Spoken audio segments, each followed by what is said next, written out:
Hey, welcome back to the channel. Imagine having the power to control your words so effortlessly that every sentence you speak commands respect, builds trust, and reflects true wisdom. We've all had those moments where we blurt out something and instantly regret it, wishing we could rewind time. But what if, instead of regretting our words, we learn to master them? Today, we're diving into the powerful habits of those who understand the weight of their speech. Habits inspired by the timeless philosophy of Stoicism. Stoicism teaches that our words aren't just sounds, they're reflections of our intellect, values, and character. The way we communicate doesn't just influence how others see us. It shapes our own mindset, confidence, and influence. Some people unknowingly sabotage themselves with thoughtless words, while others command respect without ever raising their voice. The difference? A deep understanding of when to speak, what to say, and more importantly, what to hold back. Think about the last time you met someone who constantly bragged about their achievements. At first, you might have been impressed, but as time went on, that admiration likely faded. Instead of feeling inspired, you probably felt like you were listening to a performance rather than a genuine conversation. This is because true intelligence doesn't seek validation, it radiates effortlessly. The most respected people don't need to prove their worth through words. Their actions speak for them. I once knew someone like this, let's call him John. He was brilliant, successful, and well-read. But there was one problem. He always made sure everyone knew it. In meetings, social gatherings, and even casual conversations, John would steer discussions toward his knowledge and accomplishments.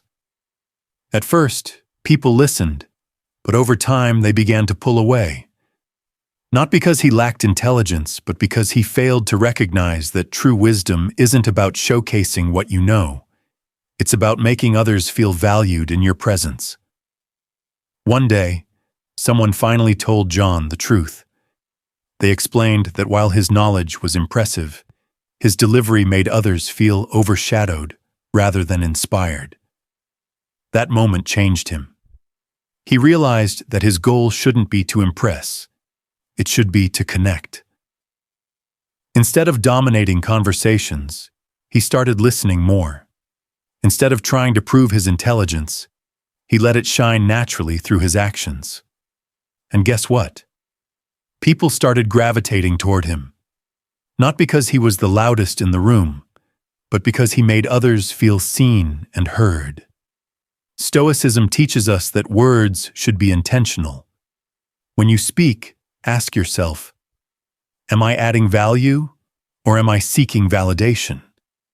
The answer will reveal whether your words elevate you or hold you back. The same principle applies when it comes to how we handle opinions that differ from our own.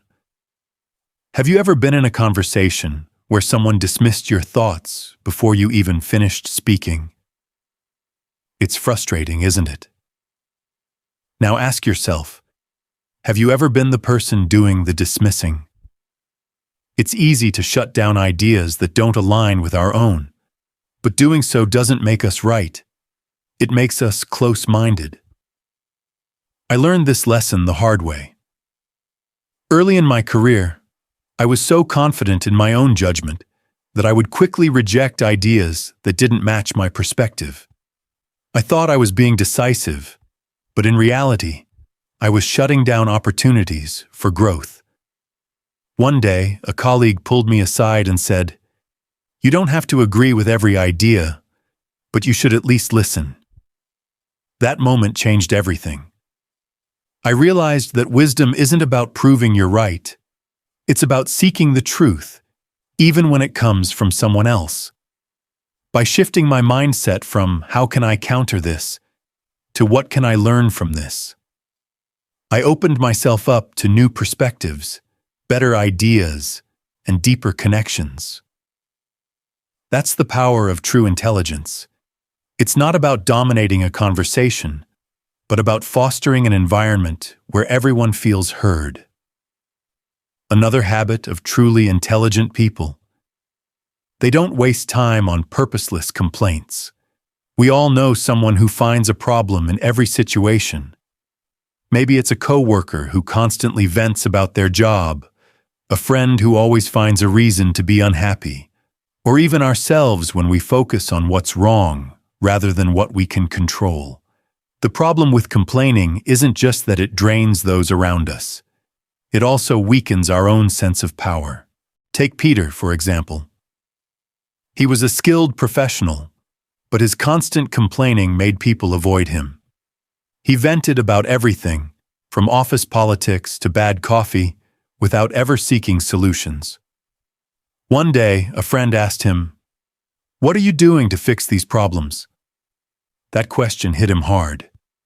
He realized that his words were reinforcing his own negativity. Instead of complaining, he started focusing on solutions. Instead of venting about the traffic, he used his commute to listen to audiobooks. Instead of dwelling on workplace frustrations, he began offering constructive feedback. And over time, his mindset shifted, along with the way people perceived him.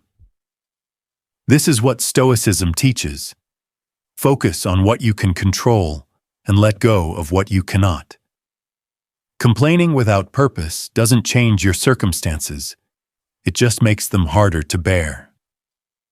Another way people unknowingly sabotage themselves: making empty promises.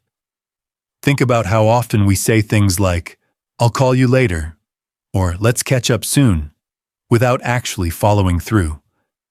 While these might seem like harmless phrases, they slowly chip away at trust. Every time you make a promise you don't keep, your words lose their weight. Greg was someone who learned this lesson the hard way. He was always quick to say yes, whether it was to coworkers, friends, or family. He genuinely meant well, but as life got busier, he started forgetting his commitments. One day, his teenage daughter left him a note that simply said, "We just want you to mean it when you say it." That moment hit him deeply. He realized that his words had become meaningless, not because he was dishonest, but because he wasn't intentional with what he promised. From that day forward, Greg changed his approach. He stopped making commitments he couldn't keep and learned to say no when necessary. And in doing so, he actually became more respected, not for saying yes to everything, but for being someone people could truly rely on. Integrity isn't about saying what people want to hear. It's about ensuring that what you say holds value. The next time you're about to make a promise, pause and ask yourself, can I truly follow through? If not, it's better to set clear, honest expectations rather than risk losing credibility. And finally, one of the most underrated habits of intelligent people: they don't overshare their future plans. It's tempting to announce your goals to the world, but studies show that talking about your plans can actually trick your brain into feeling like you've already achieved them. The more you discuss your ambitions, the less urgency you feel to take action. Instead of telling everyone what you're going to do, take action first. Let your results speak for themselves. The strongest people don't need to announce their next move. They simply make it happen. At the end of the day, the way we speak shapes not only how others see us, but how we see ourselves. True intelligence isn't about talking the most. It's about speaking with purpose. Whether it's avoiding unnecessary bragging, embracing humility, or choosing action over empty words, these small shifts in communication can have a profound impact on your relationships, reputation, and overall success. If this resonated with you, let me know in the comments. And if you're ready to take your growth even further, hit that subscribe button so you never miss another insight. Let's keep learning, growing, and mastering the power of our words together.